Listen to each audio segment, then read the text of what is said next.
Maritime lemonade stand. Good morning. It's early. Having no coffee. So, words. It's early because I've got a lot to do today because tomorrow we leave for the Bahamas and I'm shitting myself. If I can be honest, there is so much to worry about that I really don't want to talk about it. I'll talk about it after I get there, hopefully. But yeah, I've been here in West Palm almost a month, which is insane. But I have been busy-ish, I would say. Sea trialing, before I got down here, I've never sailed Odyssey, which is a crazy thing to think about. A year and a half in the boatyard, all this money, and then all the time it took to get down here.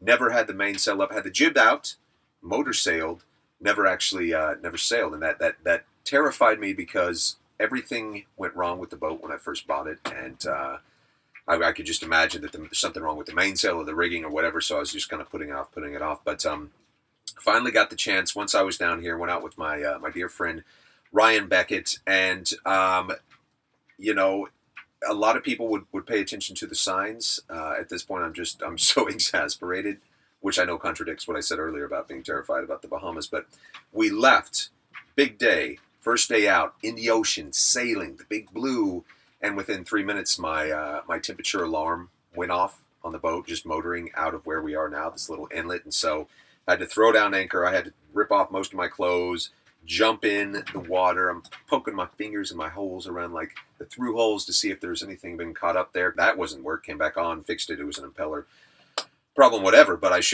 probably should have just turned around and said, "Let's try this tomorrow." We were already out there, so Ryan and I went out there, motored out all by ourselves, put up the sail, and began sailing. I don't like it when it goes over. Is this normal? It's normal. Looking good. It doesn't feel good.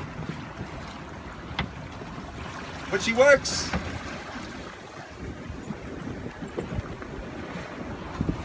Fuck's sake.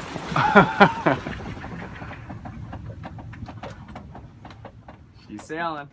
And Ryan said she sails nicely. Again, I really don't have much frame of reference. I had a little boat a very, very long time ago, but not a big boat like this. So it was really good to hear that she sails nicely. She didn't sink. The mast didn't fall off. Number of things that you might laugh about right now, but I'm sure could possibly happen with the Odyssey that I've had with Odyssey. So really getting into it, a few days later, I went out with my friend Single Hand Johnny. You guys might remember him for the previous video, the guy who has no motor and only one arm, who's like the best sailor I've ever been around. So I decided to take him out with me. Again, second trial. Still pretty messy. I mean, what you have to remember is that as a single-hander, I have to point Odyssey into the wind. Then I have to walk out onto the deck and then manually raise the mainsail. That's something I need to fix. I need to bring it back to the cockpit, whatever. But the boat's rocking back and forth, and you're hanging it on, and it's frustrating to me right now because I'm so clumsy. You know what I mean? It's there's so much to do, and you're hanging on, and you look like a big dick, and there's a one-armed guy there who's like laid back and relaxed, and you're trying not to. Anyway, so you finally get the mainsail up, but then you're sailing. You're actually there. We are. The boat's moving. The boat's heeling over. It looks beautiful. It's, there with the stick, and we're sailing. It's great. But Bill Murray, and what about Bob?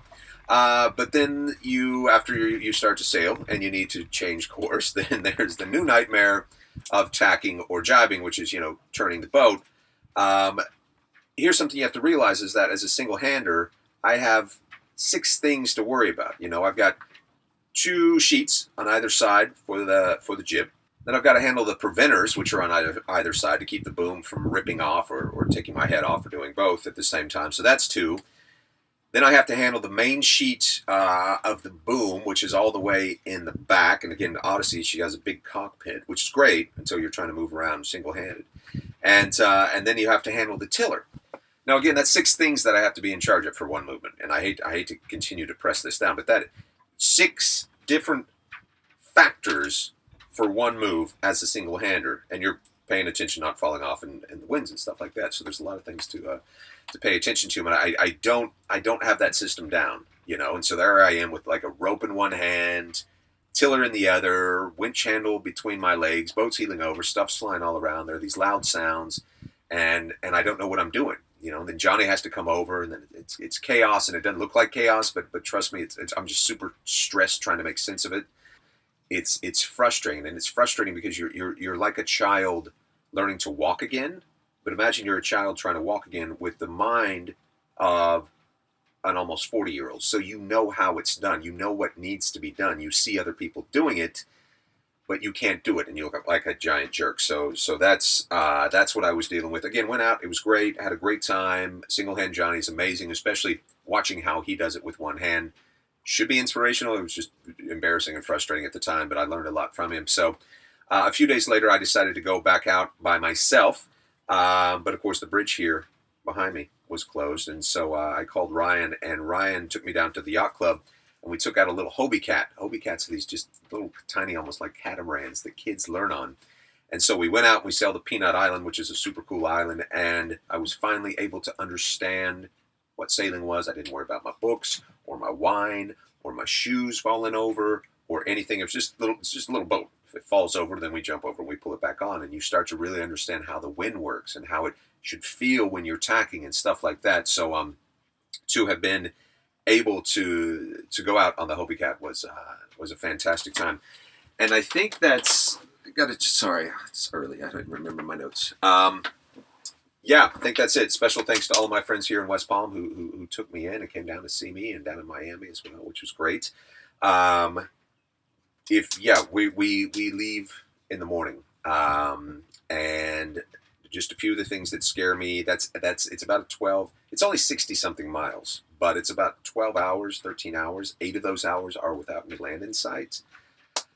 I've never sailed my boat alone, which is something of a bit of worry, but you get to the point where you're like, you know what, let's go to the Bahamas. Big worry is the Gulf Stream. I was waiting on no winds for the north, which they're not supposed to be tomorrow, because if the northern winds come and the Gulf Stream, that creates a washing machine, which you don't want any part of.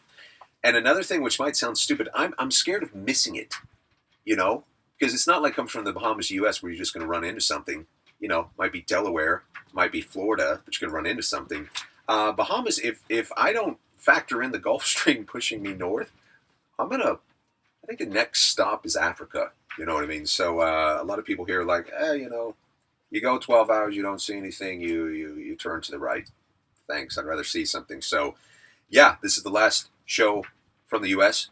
Next show from the Bahamas. Super excited. Should anything happen to me, a lot of people know this. My second line in New Orleans, my ashes thrown off the west coast of Ireland, and Denzel plays me in the movie. See you soon. I hope.